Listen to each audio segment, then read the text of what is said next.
Yo, YouTube, what is up? Radar25 back again with another episode, another takeaway video, along with my co-host, Michael Fuentamania.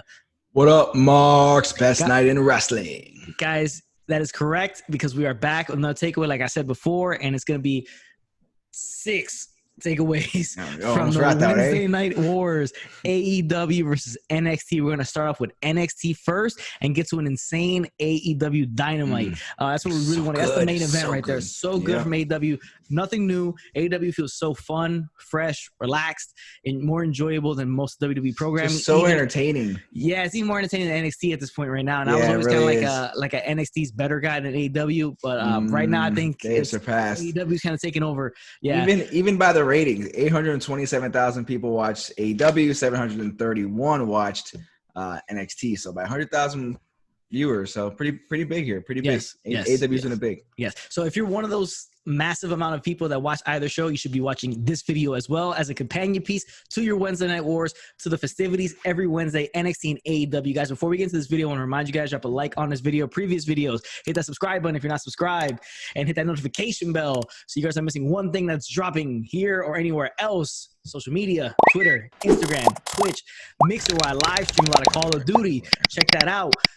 Guys, you know, all that stuff's going to pop on the screen. Without further ado, guys, jump right into the video. Wednesday Night Wars, 6 takeaways from AEW versus NXT. Let's go.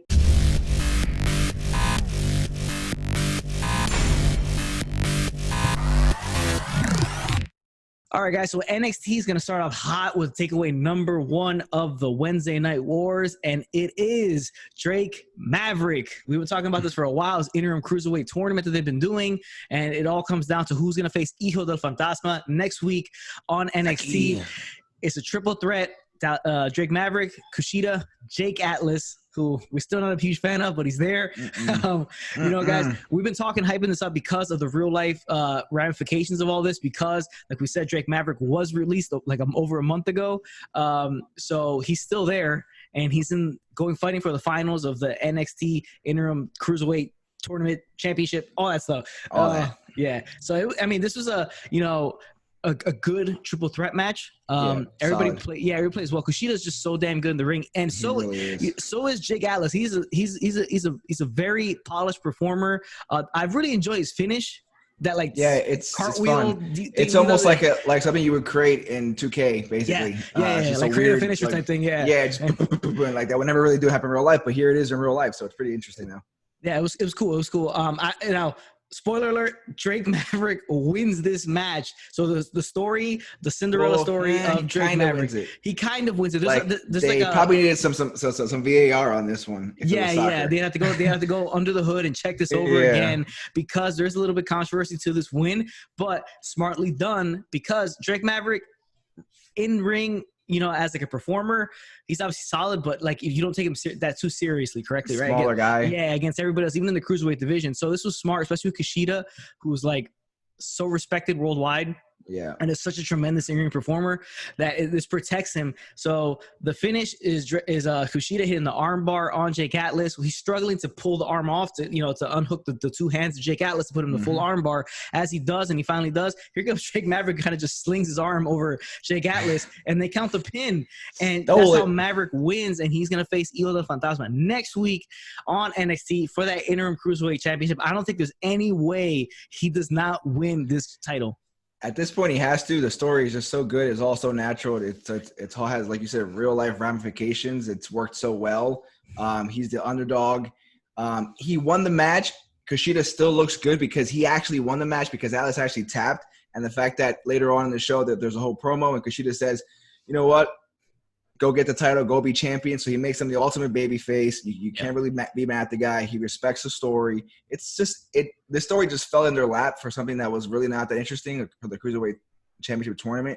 This story that Drake created on his own, online, and made a great story, and it made us interest in this entire tournament that really at the beginning really wasn't that interesting. So I think great job to WWE, great job to Drake, great job to Kushida. I think he's going to be on to bigger and better things. Either on the SmackDown or Raw or NXT, because he's one of the best in the world. Yeah, no doubt. You're right about that, because that is him showing that sportsmanship is obviously akin to the Japanese wrestlers. Yep. They're all about respect. It's just as a culture, they're all about respect and humility and stuff like that. So that's awesome to see that, because it obviously plays well for Kushida. Everybody's a fan of him already, and that helps him out in the babyface role. But now what I'm wondering is this the greatest, excuse my terminology, using wrestling terminology, work of all time? Because did he really get released to begin with? Like, was this all ploy? Like, let's say we release him, he'll cut this video on Instagram or Twitter, and then it'll be good. People get behind them. He'll come back. We'll bring him back. We'll have him make a run in the tournament, and maybe it's just something to make people more interested in the cruiserweight title. Yeah, it could be the biggest work ever, but I just don't think they're. Not to be a dick to WWE, but their storylines haven't really been that intriguing or that well thought out. Like you remember when MVP got Thor and the other guy to be his tag team partner or part of his crew. What happened with that shit? Like whatever happened to that, right? Things just happen. Things just happen and they go away. So I really can't think they thought of that so well. I think that was completely natural. They didn't have enough guys. They released a bunch of guys. So we're like, in this cruiserweight tournament, just kind of happened all of a sudden. So they probably needed bodies, and this just worked out that way. That's the way I'm going to take it. You kind of just stumbled into it, yeah. Yeah, but if you really did this WWE, like that was your whole plan, then touche to you guys. That's amazing because it worked out so well. It worked out well. Now, I don't see any other way of them not giving him the title as the interim champion, and then him facing Jordan Devlin later on when they're trying to unify those titles. So can't wait to see that. Enjoying the storyline overall, and I think it's no brainer that Maverick has to win this title next week against Hijo del Fantasma on NXT. Unless he gets abducted between now and then. That is true. There could be an abduction because that cartel's still running around, the Luchador cartel. Out there. They weren't here this week. I didn't see him this week, but you never know. You never know. Guys, next thing on the show, Johnny Gargano versus Adrienne Alanis. We thought it was Adrienne Adonis, but it wasn't. Which would have been way better, but the ghost of Adrienne Adonis. Would have been way better. So this is a squash match. Gargano obviously wins this, but it's going to set up like a little promo afterwards between Mia Yim and Keith Lee. They're playing the same kind of role. It's a spoof on their dinners. I don't think this hit that well because it was kind of corny and kind of campy. The comedy didn't really work that well, but it's pretty much. Tegan Knox showed up with pizza and I don't know, it was just a weird. I didn't get that. It was weird. I wasn't really feeling it, but Mia Yim was awkward too with it. I didn't like that shit. Yeah, it was weird. It's just setting up Yim versus LeRae, and then you have Yim versus LeRae, and then you have Keith Lee versus Gargano at TakeOver in your house. So that's pretty much all this did. Sets it up. Yep. Fine, whatever. Next thing on the show, Shotzi Blackheart in the tank. Our girl, Shotzi Blackheart, back again with the tank. It's got to be a nonstop thing. She eventually needs to crash that thing in the plexiglass that's surrounding all the other guys on the outside. Hopefully there's a fireworks that shoot out of that thing soon, like China style. You remember China's Meet You Like a Woman? Yeah, she used to have that cannon and she shoot out. Yeah, she needs something like that, but we love Shotzi Blackheart with the tank. She took on Raquel Gonzales. The monster is Raquel Gonzales.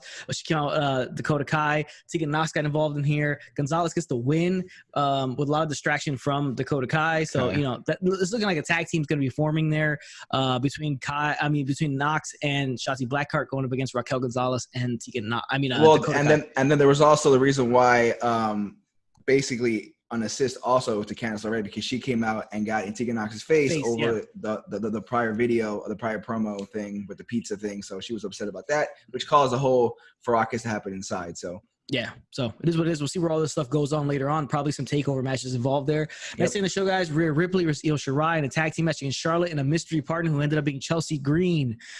Charlotte and Green do get the win here. Good to see Chelsea Green involved with top players in NXT because I'm a big fan of Chelsea Green, especially in the role that she's in. And it's good to see her moving up in the card and being involved in some other 100%. Stuff. So good to see her out there, guys. Next thing on the show was like a Zoom call between Adam Cole and the general manager William Regal of NXT. So they had a call. They were bantering back and forth, a little bit of issues between them, but it's basically just Adam Cole agreeing to the terms to face Velveteen Dream for the title at In Your House TakeOver. So that's all that was. With a caveat, as Regal said, of he has to pick a perfect location for the match. So I think it's another we're gonna set you up in a different location, like Gargano and Ciampa thing going on. So and it's basically if Dream doesn't win, he can never go for the title again. A little bit of Cody stipulation. Exactly, the Cody stip. So Was it was? I'm gonna say right now I have heard a rumor that Adam Cole's contract is running up sometime soon. Yeah. And there's rumors about him going to AEW because Britt Baker's over there and he can get back with the elite guys. I don't see it happening because it seems to be Triple H's like golden goose type of guy. It's his favorite. It seems like it's his favorite guy. I don't see it happening. I mean, it's not like he's floundering in NXT. He's the top guy basically. So I don't see any of that happening, but we'll see what happens with that. Guys, next thing on the show, Tommaso Ciampa is going against Leon Ruff in a squash match basically. But Scarlett was there, basically just creeping on the whole match. Just lurking. Looking all gorgeous, lurking. Yeah, lurking. And lurk all over me. Afterwards, Ciampa gets the win, and Karrion Kross shows up on the screen. Basically just this much of him is showing on the screen. He has a promo calling out, Ciampa because they do have their match at NXT TakeOver, so that's all there is to that. In your house. Guys, next thing on the show, and it's takeaway number 2 of the Wednesday Night Wars, and it is an interesting match. NXT cage fight, pit fight, whatever the hell you want to. They're calling it Matt Riddle versus Timothy Thatcher with the Olympic gold medalist Kurt Angle as a special guest referee. This was kind of like akin to the Lions Den match that they used to have with Ken Shamrock, Steve Blackman, Dan Severn. RIP Owen for being in that match. Owen was in one as well. Yeah. So, this match was super physical. Real physical. They were really going at each other, and it felt very UFC. It felt very UFC. There was a lot of groundwork in the beginning. Everything looked realistic. They were laying their shit in for real. Like two guys that looked like they just like to fight. Yeah. And they went up top to that. I guess like a scaffolding thing going on. Like it was all the way around. They fought up there. It was an interesting cage. I mean, I'm down for that cage with ropes one day because it was a fun cage. Yeah. There was a good spot where Riddle does like a freaking 480, some spot. Right off the top of the cage, on top of him. But we did have the spot where Timothy Thatcher supposedly lost like 2 teeth. He got knocked out, and then he picked him up off the mat. Yeah. I'm not sure. That blood looks so fake. That blood was like pink. It was so bright, right? That blood was really bright. I'm not buying it, and I don't think he lost 2 of his teeth. Who knows? Maybe he has like hockey players do, like the false teeth. Maybe he has some of that and pops some of them out. I don't know. But I thought it was a tremendous match. It's interesting that they did this on the NXT and not on the TakeOver show because it's such a big fight type of thing. And surprisingly enough, Timothy Thatcher puts a rear naked choke on Matt Riddle. Matt Riddle chokes him out, puts him to sleep, and that's the end of that. Timothy Thatcher wins a big match, and he's getting a big push right now. His first singles match, and he wins it against Matt Riddle. Pretty much, that we've seen in recently.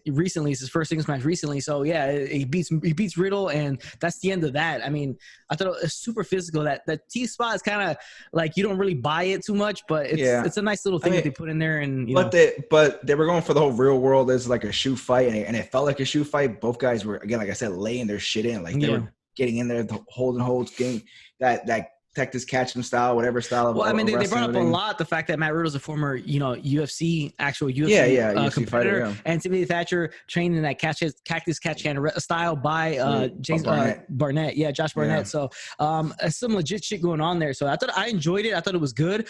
I just felt like why use it on just like this and not maybe on the TakeOver event, but man, it is what it is. Yeah, I mean, again, they're in the middle of a Wednesday Night War. Sits behind me, like they need to, and they're behind right now. So they need to come up with like some strong stuff. Yeah, but I liked it all. I think having Angle as the guest referee amps it up a little bit because I mean, talk about a guy that can whip anybody's ass. Yeah, back in the day. You know what I'm saying? He probably could whip like a shit ton of people's ass nowadays too. He's older. But guys, that's the main event. That's the second takeaway. We enjoyed it. Pretty much it's like the beginning and the end were the 2 best parts of the show. Obviously, that's why I made him takeaways, guys. But let's get to a tremendous episode of AEW Dynamite. Massive thing happens in the beginning of the show. We're going to get to that right now, guys. All right, guys. So the show started off pretty funny of AEW Dynamite. It was the Bucks along with Hangman Page, Kenny Omega, and Matt Hardy. Wrong again, my friend. It started off with the Inner Circle. Yes, it did. It started off with the Inner Circle. You're right. Boxes and boxes and boxes of the Stadium Stampede championship shirts, which look like bootleg concert shirts you would get back in the day, like just really bootleg event shirts, which was hilarious. And they had a truck loaded with them. They were like, "What are we gonna do with these things?" So they're just like we're gonna have a pep rally tonight and get rid of them. Yeah, they're gonna get rid of all of them. That's true. That's the way the show started. They had all those T-shirts. They look because it's like a spoof on the fact that when championship team, when there's a Super Bowl, World Series, they make shirts for both sides, and whoever loses tends to go like to somewhere like another country, and we have a lot of poverty, and they give it to the shirts to them. So especially walking around with shirts that say the wrong team won that championship for that year. So that's the spoof on that. But then goes to the Young Bucks, the Elite with Kenny Omega, Adam Page, and Matt Hardy, and they're talking about the match they're gonna have. And here we go. Adam Page wants to leave and go back to the hotel and start drinking. Then Kenny goes with them. You'll see them drinking later on, like Kenny drinking milk and Hangman Page drinking liquor. Then the Bucks tell Matt Hardy they want to see a different Matt Hardy. So he comes back as, WWE Team Extreme Matt Hardy. They say they want even somebody further back from that. So they come out and Matt Hardy's in his like older attire from before WWE. So when he was like really young. So we had to see that. So the match ended up being Broken Matt Hardy. Well, not really Broken Matt Hardy, but Matt Hardy and the Young Bucks versus Private Party and Joey Janela. Interesting match. It got kind of like clusterfucky when one of the Private Party members got injured, and he got hurt. And it was Mark Quinn. He's the one that got hurt. Looked like a pretty serious ankle or foot injury, maybe knee injury. All those high spots, man. All those high spots. He got taken down, and it was kind of a clusterfuck because nobody really knew what to do. They didn't have anybody come out and help him.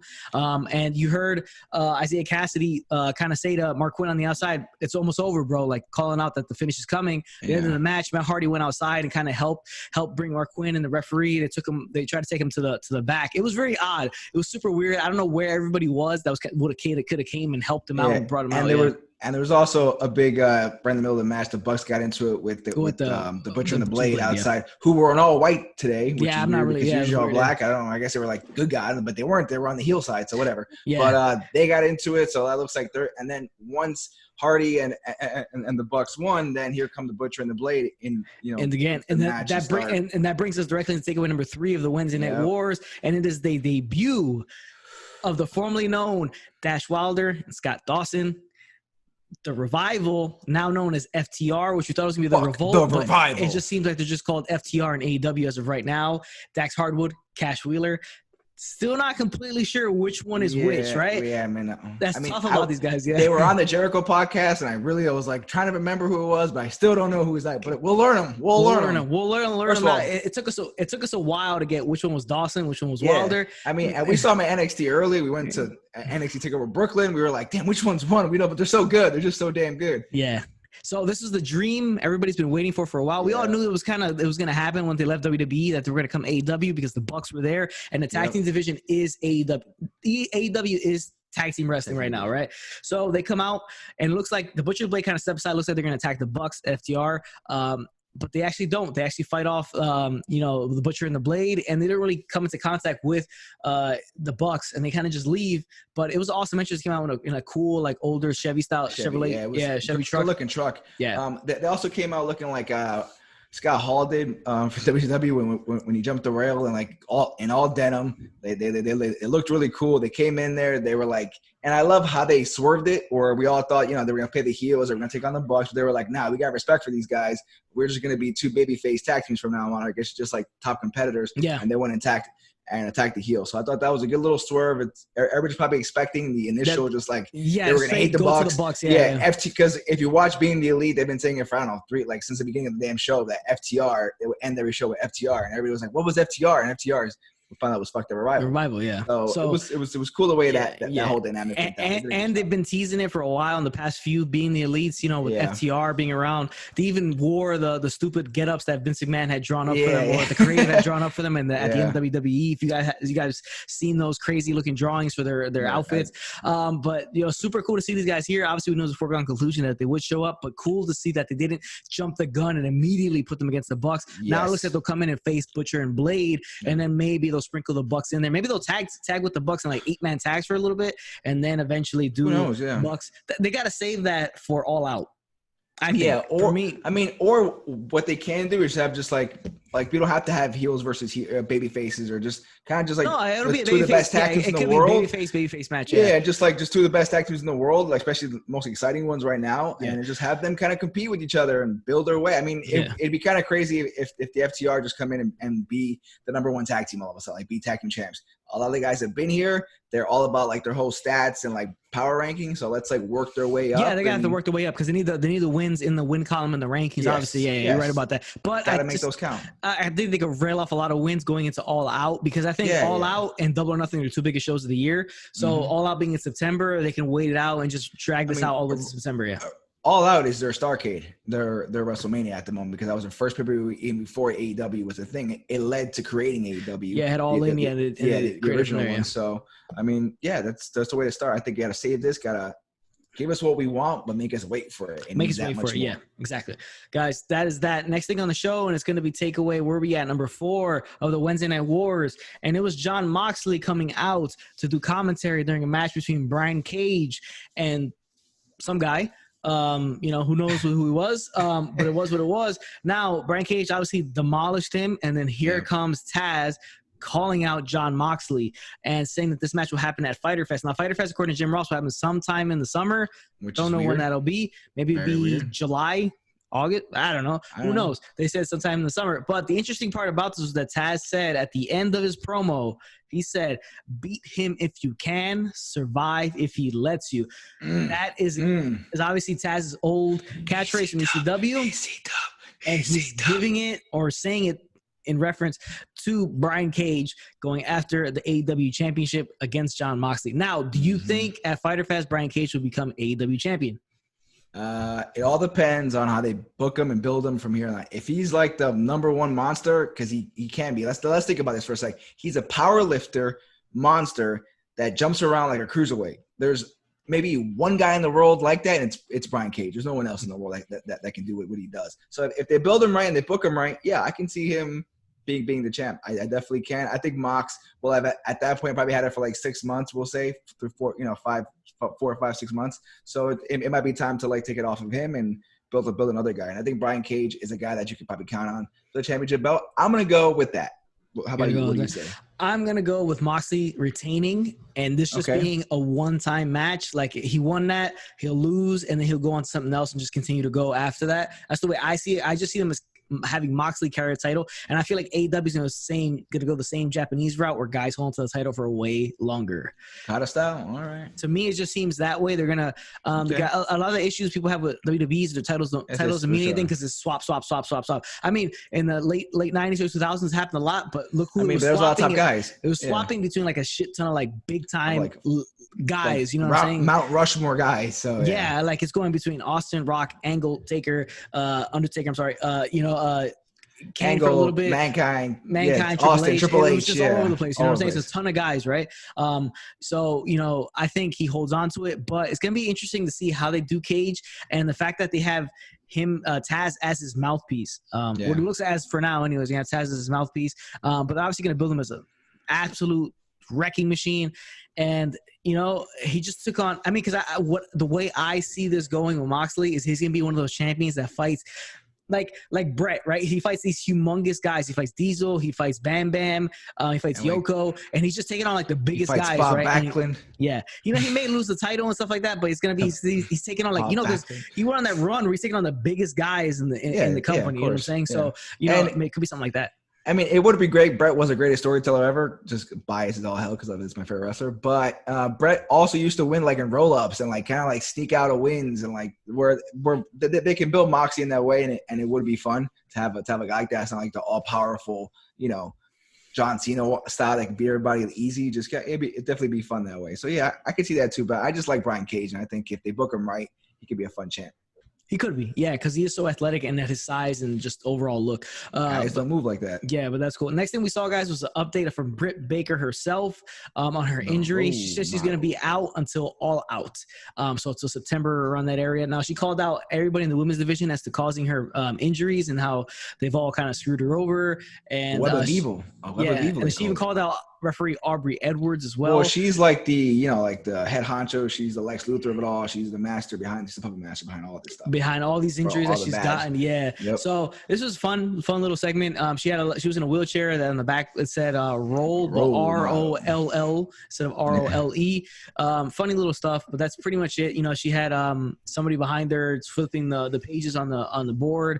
So it was just a fun little thing, guys. Next thing on the show, we saw Hikaru Shida for the first time after winning the women's championship at Double or Nothing. She's taking on Christy James, new wrestler from Brazil. Cool. Shida obviously would win. It was competitive though. It was competitive. Yeah, it was short, but it was a competitive match. Shida wins. So let's see where she goes from here after this. Yeah. I mean, in AEW, even if it's their first time in there and they're facing a champion, they're facing or Kenny Omega, they like to make sure that it's a fight. It isn't just it's like not always like a smudge. Unless it's like a big ass competitor. Yeah, they just but most of the time they want it to be some competitiveness. Where again, the logic behind it is they want to make the win feel more mean more. Like that's the whole point of it. So you don't just win. It's like the end of it, and you just beat a nobody. You beat somebody that was competitive. It makes it mean more. It makes it more special. So that's look at it both ways. But next thing on the show, Tony Schiavone having an interview with Cody, the new TNT champion. He comes out, belt still not finished, still not a huge fan of it.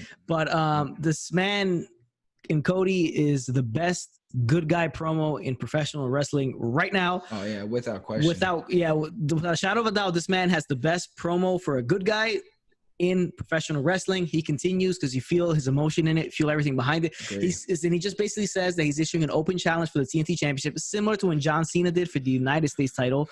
So it felt very similar to that kind of promo. Like, I'm going to fight for you. You guys are going to see me here every week, and then somebody's going to get a shot. Guys are always going to get a shot. Similar promo to that, but that's pretty much it. So it's an open challenge. So whoever wins the Battle Royal that's happening next will go – I'm sorry, what happening later on the night will go next week to face Cody Rhodes. Cody for the TNT Championship. And I think it makes sense because, like, if you remember, Kevin Owens came up and really made his mark against John Cena in that original, I'm a fighting champion. It's a good way to start off the title as, like, it's the fighter's belt. It's always going to be on there. He's going to make the belt more prestigious, mean more, and give other guys a chance to become stars and, put up their fight against the champ. Maybe beat him. I doubt it, but, Yeah, which we'll see next week. Exactly. Yeah. Next thing on the show, guys, was SCU, Frank Kazarian, Scorpio Sky versus Kip Sabian, and Jimmy fucking Havoc. Now, the winner of this match would get a tag team title match against Adam Page and Kenny Omega next week on AEW Dynamite.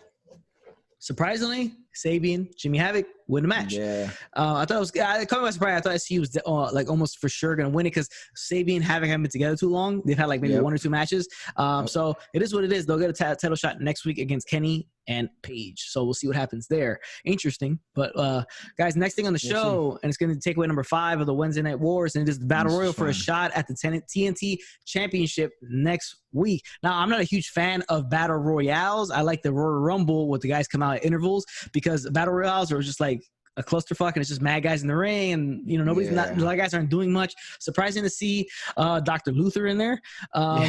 Billy Gunn, he seems to be Billy Gunn. It's like if he had a Battle Royal, Billy Gunn's in it. For AEW, it's like he's a Battle Royal master, and he looks bigger than he ever did. Like he just looks like I don't know if guys have gotten shorter, but it's funny you said that because he stood head to head with Wardlow and Luchasaurus, and was he taller than Luchasaurus. I'm like, this guy is massive. You wouldn't think it, right? Because when he was in WWE, he was part of DX, he felt like a small guy. Not like small, but like normal, medium size. Like an average wrestler size, like a 6'2", something like that. This guy looks like he's 6'5", 6'6". It's just crazy. I would say I'll point up to like 6'7". That guy looks like LeBron out there. He's a big man. Must be nice. So super interesting. Now the real story behind this was MJF and Wardlow. Now MJF cut a promo earlier in the night, and he said that if it's down to him and Wardlow knows what to do. Like he knows what the deal is. Then Wardlow kind of questions it, and MJF kind of just yells at him like, what, like basically. What are you saying? Bro. Like, shut your mouth. But he played it off like he was just joking, MJF. And then Warlow kind of made a face like he's kind of getting tired of this type of shit. So the dissension is starting a little bit being teased between MJF and Warlow. Yeah, because eventually, and it was cool.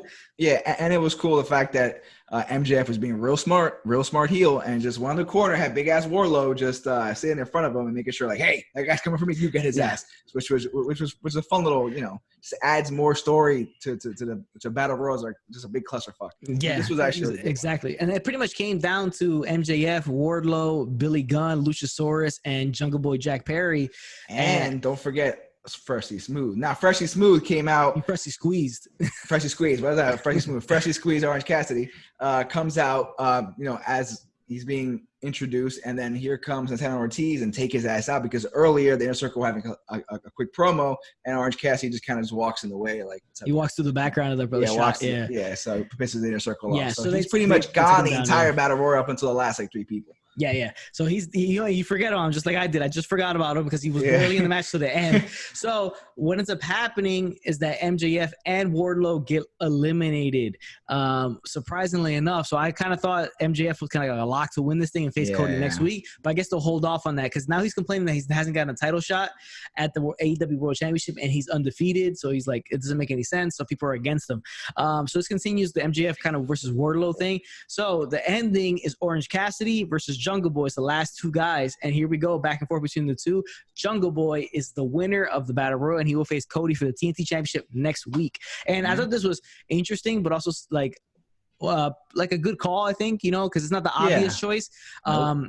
And you kind of felt like Orange Cassidy was going to get the win at one point. Yeah, me too. I was like, oh shit, they're going to give it to Precious Squeeze. Yeah, it should have kind of like Cody versus Orange Cassidy, but I think they may save that. But yeah, to see him versus Cody versus Jungle Boy should be pretty interesting. Because it's babyface. Yeah, and I think Jungle Boy deserves it after his performance against MJF.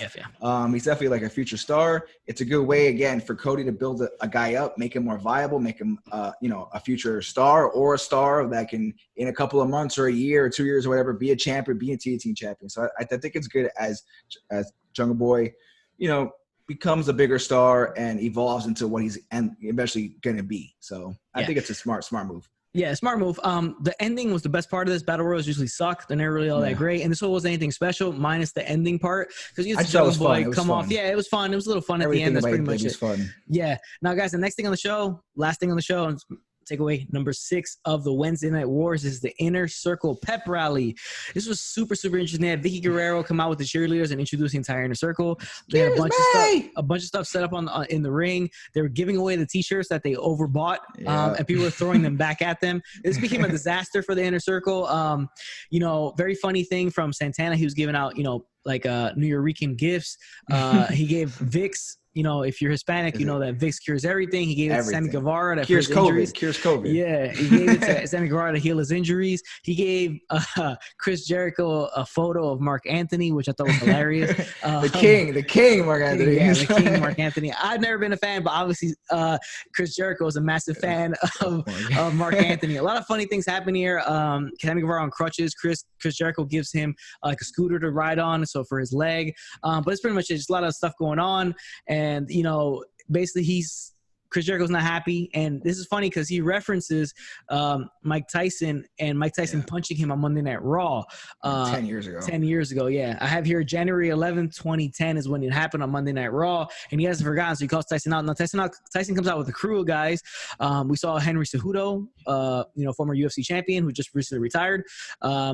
And he's technically still is still a UFC champion because he retired with the belt. So Vitor Belfort, a couple other guys in there who off the top of my head I can't remember the names of, but basically comes out with a posse. Jericho calls him out. They get into a little bit of a shouting match between each other. Jericho and Tyson. Tyson has like the toughest time ever ripping off his t-shirt. It's like because One Hour Ortiz has awesome made shirts. Like the qualities are top notch. I mean, literally, he's like trying to do the Hogan and just like, and then he just has to pull it off that way. That's why you got to be smart and have it pre-cut already, bud. Come on, man. Yes. Learn from Hogan, cut it a little bit. It rips a lot easier. Rips way easier. Yeah, and then there was the part where it was kind of awkward because it's like Tyson really didn't know what to do, so he just started yelling and flexing and shit like that. So he's Mike Tyson. He's a scary motherfucker no matter how old he is. There's a part where he's like just right in this guy's face. You're just yeah. like, Jesus Christ. Yeah, and Jericho's like, yeah, you look great, but well, like, so, but still wants to get like him to say something towards to Jericho, but nothing happens. So he pushes him. They're pushing back and forth,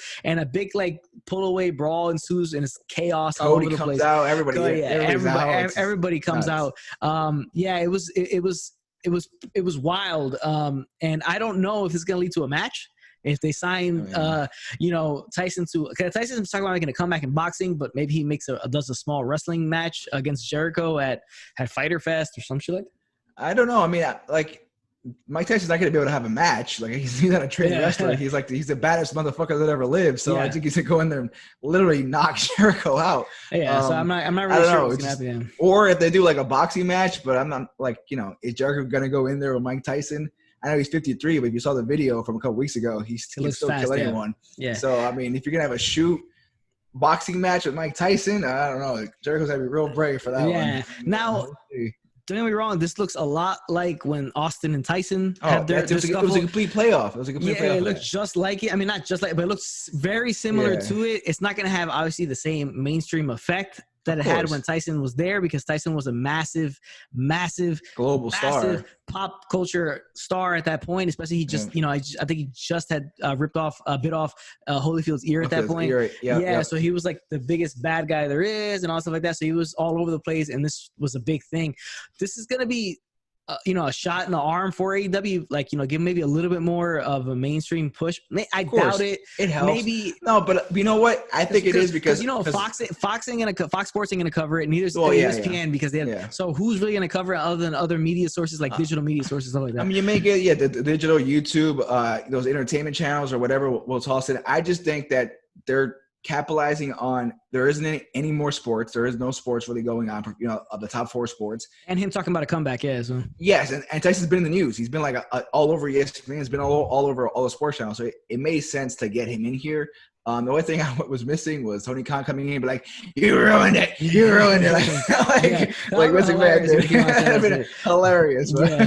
But real funny, real entertaining stuff. It was mass chaos at the end of this, but it was cool, funny. I thought a real funny part at the end, they were holding Jericho back, and Colt Cabana's one of the guys holding him. He just grabs Colt Cabana. He's like, "Oh, fuck, don't touch me, Cabana!" And he just pushes him off. And another funny thing, Jericho now he tells everybody to shut their ass, which I think is absolutely hilarious. Love Chris Jericho, everything does. But guys, that is the video. Those are the 6 takeaways from the Wednesday Night Wars, NXT versus AEW. Really enjoyed AEW. It was a much better show than NXT. And it seems to be a trend that keeps going. We'll see how things work out after this. But guys, thanks again for watching. Remember, if it doesn't work for you, brother, do not do the job. Later, Marks.